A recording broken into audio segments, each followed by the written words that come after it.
I'm fired up and I'm ready to go. I'm fired up and I'm ready to go. I'm fired up and I'm ready to go. This is the Billionaire Brown Experience. Let's go. Yeah, man. I'm a great grandfather of three boys. Yes. Yeah, I'm a grandfather and a great grandfather. I can't believe it. And not this at this age of 72. I used to think people in their 40s were old. Now that I'm 72, I feel like I was a waiter at the Lord's Supper. Yeah, that makes me remember you had this major event in New York. It was at the New York Plaza. And speaking of age, you just said you're 72. This had to have been about maybe 8-10 years ago. Man, you set the whole crowd up. You was like, who's a young, strong, brolic person? And everybody was kind of nervous for a second. And then you said, no, let me get a big, who's strong in here? Come up here. And then this young, big bodybuilder guy came up. And you was like, all right, do some push. He said, I want to see you do as many push-ups as you can do. This guy had to have done about 60, 70 push-ups. And you got down after he was done. Had everybody give him a round of applause. You said your age at the time, and then you just got down and started doing push-ups, and you did like 5 or 10 more than this young guy. Yeah, I've done as many as 172 without stopping on stage. 142 without stopping on stage. Yes, I used to love to challenge people in the audience to do that. And what do you accredit that? Is that all mindset, like just mind over matter, or no? It's the practice that I wanted to do it. I was on a cruise with Bishop T.D. Jakes, and somebody challenged us to do push-ups, and they did around 35, and T.D. Jakes did 3. and I did around 20, and I said that will never happen to me again. So I just started practicing every day, until my goal was to get up to 500, but I got up to 142, and then I had some challenges in my shoulder and scapular area because of cancer, but I miss that very much. I used to love the young guys to come up there and challenge me, and I've nobody ever did as many as I did on stage. I just drop down and do it. Nobody. I love to see the look on their faces when I humiliate them.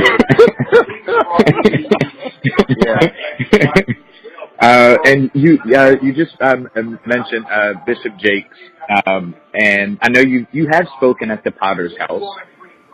Yes. I'm curious to know, like, what is he's electric. Bishop Jakes is in the same category. Like, you talking about powerful, like knows how to deliver a message very powerfully. You were invited to go speak at the Potter's House.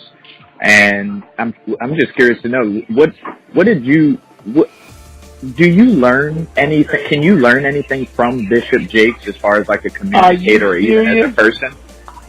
Absolutely. Bishop T.D. Jakes, I think, is to me, and I watch and studied Billy Graham and all the other preachers. He's the best I've ever seen in my life. He is a very unusual person. He has a proclivity for detail, and he's a visionary, and he's a very creative individual.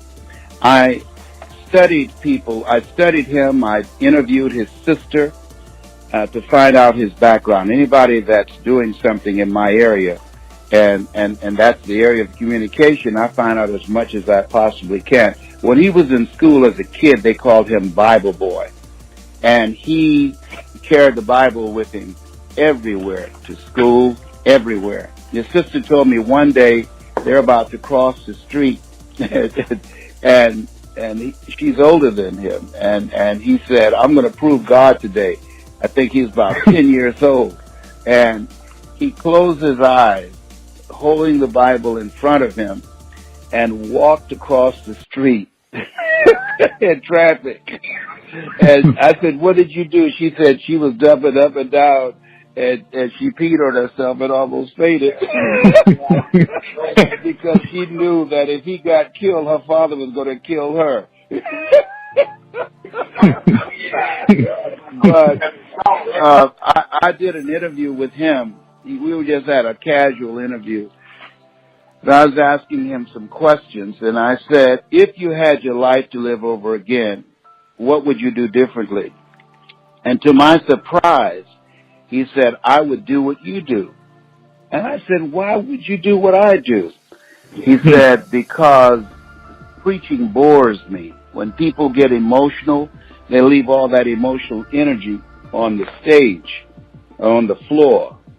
He said, I want people to think and to act on their ideas.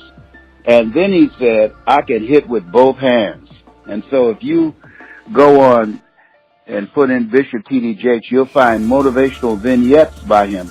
He's venturing in this area because only 15% of people go to church, and he wants to speak to the other 85%, like Robert Schuller, like Dr. Norman Vincent Peale, like Joel Osteen.